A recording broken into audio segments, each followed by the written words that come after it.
টংলাত অসম জাতীয়তাবাদী যুৱ ছাত্ৰ পৰিষদৰ উদ্যোগত 7 দিনীয়া লোকগীত আৰু বৰগীত কৰ্মশালাৰ সফল সামৰণি। অসম জাতীয়তাবাদী যুৱ ছাত্ৰ পৰিষদ টংলা আঞ্চলিক সমিতিৰ উদ্যোগত জিলা সমিতিৰ সহযোগত চলিত মাহৰ 22 তাৰিখৰ পৰা 28 তাৰিখলৈ প্ৰায় 7 দিনীয়া কাৰ্যসূচীৰে টংলা শ্ৰীমন্ত শংকৰদেৱ সত্ৰত আয়োজন কৰে লোকগীত আৰু বৰগীত কৰ্মশালা। উঠি অহা নৱপ্ৰজন্মক বৰগীত আৰু লোকগীতৰ প্ৰাৰম্ভিক জ্ঞান দিয়াৰ লগতে আমাৰ লোক কৃষ্টিসমূহ নতুন চামক শিপাৰ সৈতে চিনাকি কৰাই দিয়াৰ উদ্দেশ্যে এই কৰ্মশালাৰ আয়োজন কৰে যুৱ ছাত্ৰ পৰিষদে। কৰ্মশালাত অঞ্চলটোৰ প্ৰায় শতাধিক কিশোৰীয়ে অংশগ্ৰহণ কৰে। আনহাতে প্ৰশিক্ষক হিচাপে অনাতাঁৰ শিল্পী ভদ্ৰকান্ত নাথ, ডিম্বেশ্বৰ ডেকা, অনিমা নাথ, অৰূপ ডেকাই ছাত্ৰ ছাত্ৰীসকলক প্ৰশিক্ষণ প্ৰদান কৰে। 28 জুলাইৰ দিনা সফল সামৰণি অনুষ্ঠানত উপস্থিত থাকে ক্ৰমে ওদালগুৰি জিলা অসম জাতীয়তাবাদী যুৱ ছাত্ৰ পৰিষদ সভাপতি নিলয় চলিহা, টংলা উচ্চতৰ মাধ্যমিক বিদ্যালয়ৰ অধ্যক্ষ দিলীপ বৰুৱা, অসম সাহিত্য সভাৰ কেন্দ্ৰীয় কাৰ্যনিৰ্বাহক গৌৰী শংকৰ দাস সহ আন বহু লোক উপস্থিত থাকে। হয়, আমি আচলতে অসম জাতীয়তাবাদী যুৱ ছাত্ৰ পৰিষদ টংলা আঞ্চলিক সমিতিয়ে চিন্তা চৰ্চা কৰিলোঁ যে আমাৰ যি লোক সংস্কৃতি বা লোকগীত এইসমূহ আমাৰ মাজৰ পৰা ক্ৰমান্বয়ে হেৰাই যাব ধৰিছে আৰু যিহেতু আমাৰ নুঠি অহা প্ৰজন্মই আজি লোকগীত বা বৰগীত বা আমাৰ যিবিলাক কৃষ্টি বা লোক সংস্কৃতিৰ লোকগীত আছে সেইবিলাকৰ লগত খুব কম সংখ্যকে চিনাকি। তাৰে এটা আমি প্ৰচেষ্টা হাতত লৈ আমি টংলা আঞ্চলিক সমিতি অসম জাতীয়তাবাদী যুৱ ছাত্ৰ পৰিষদে যে 7 দিনীয়া এটা লোকগীত আৰু বৰগীতৰ কৰ্মশালা অনুষ্ঠিত কৰিছিলোঁ। আজি অন্তিম দিন।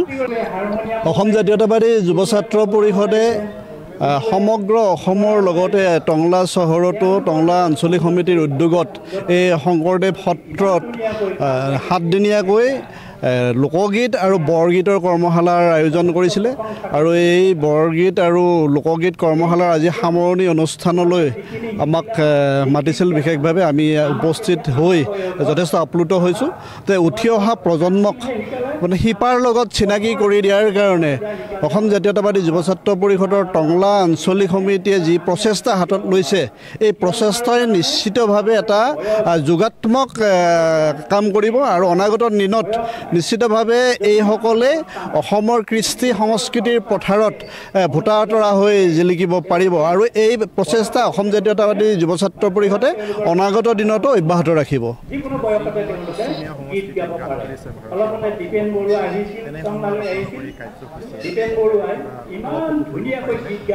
নিশ্চিতভাৱে আমি যদি নিজকে অসমীয়া বুলি ক'ব বিচাৰোঁ বা অসমৰ খিলঞ্জীয়া জাতি জনগোষ্ঠীৰ সন্তান বুলি ক'ব বিচাৰোঁ তেতিয়াহ'লে অসমৰ খিলঞ্জীয়া জাতি জনগোষ্ঠীৰ যি কৃষ্টি সংস্কৃতি আছে এই কৃষ্টি সংস্কৃতিক আমি বিশ্বৰ দৰবাৰত প্ৰতিষ্ঠা কৰিব লাগিব আৰু তেতিয়াহে আমি জাতি হিচাপে জীয়াই থাকিব লাগিলে নিজৰ কৃষ্টি সংস্কৃতি অবিহনে কিন্তু এটা জাতি জীয়াই থাকিব নোৱাৰে আৰু এটা জাতি তেতিয়াহে জীয়াই থাকিব যেতিয়া নিজৰ কৃষ্টি সংস্কৃতিৰ কৰ্ষণ হ'ব, চৰ্চা হ'ব, উত্তৰ পুৰুষক এইবিলাকৰ লগত আমি চিনাকি কৰি দিম আৰু আমাৰ জাতীয়তাবাদী যুৱ ছাত্ৰ পৰিষদৰ সেইটোৱে লক্ষ্য যে উত্তৰ পুৰুষক আমাৰ কৃষ্টি সংস্কৃতিৰ লগত চিনাকি কৰি দিয়াৰ লগতে শিপাৰ লগত সম্পৰ্কিত কৰি আমাৰ কৃষ্টি সংস্কৃতিক যাতে ভৱিষ্যতৰ দিনত উত্তৰ পুৰুষে বিশ্বৰ দৰবাৰত প্ৰতিষ্ঠা কৰিব পাৰে আমাৰ সেই লক্ষ্য।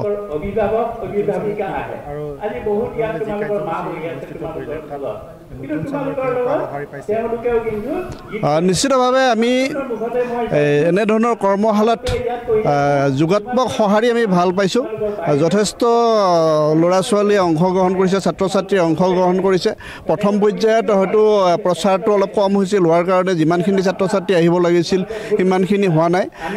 পৰৱৰ্তী সময়ত যথেষ্ট ছাত্ৰ ছাত্ৰীয়ে অংশগ্ৰহণ কৰিছে আৰু 7 দিনীয়া এনেধৰণৰ কৰ্মশালাই আচলতে শেষ নহয়। আচলতে ছাত্ৰ ছাত্ৰীক সাংস্কৃতিক দিশত আগবঢ়াই নিবৰ কাৰণে মাজে সময়ে এনেধৰণৰ কৰ্মশালাৰ নিশ্চিতভাৱে প্ৰয়োজন আছে। আমি টংলা আঞ্চলিক সমিতিয়ে পৰৱৰ্তী পৰ্যায়ত এনেধৰণৰ কাৰ্যসূচী পুনৰ আগবঢ়াই লৈ যাব। ওদালগুৰিৰ পৰা চিন্ময় ডেকা ৰিপৰ্ট, প্ৰাতঃ ডিজিটেল।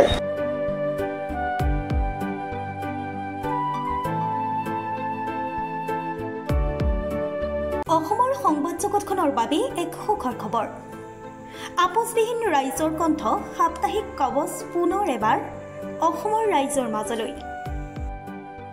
স্বত্বাধিকাৰী প্ৰণীতা কলিতাৰ দ্বাৰা প্ৰকাশিত আৰু আপোচবিহীন একাংশ নপুৰণি অভিজ্ঞতাপুষ্ট সাংবাদিকৰ দ্বাৰা প্ৰচাৰিত তথা eco printing press Guwahati Katabari গড়চুকত মুদ্ৰিত সাপ্তাহিক কবচ এতিয়া অসমৰ বিভিন্ন প্ৰান্তত উপলব্ধ। আমাৰ ঠিকনা মুখ্য কাৰ্যালয় অসম ফৰেষ্ট স্কুল হৰি মন্দিৰ পথ গুৱাহাটী আৰু উপ কাৰ্যালয় Kalita market Bijoynagar Kamrup Assam. Mobile number হৈছে 9435114666 70024728813। আমাৰ ইমেইল আইডি হৈছে kobos2025@gmail.com।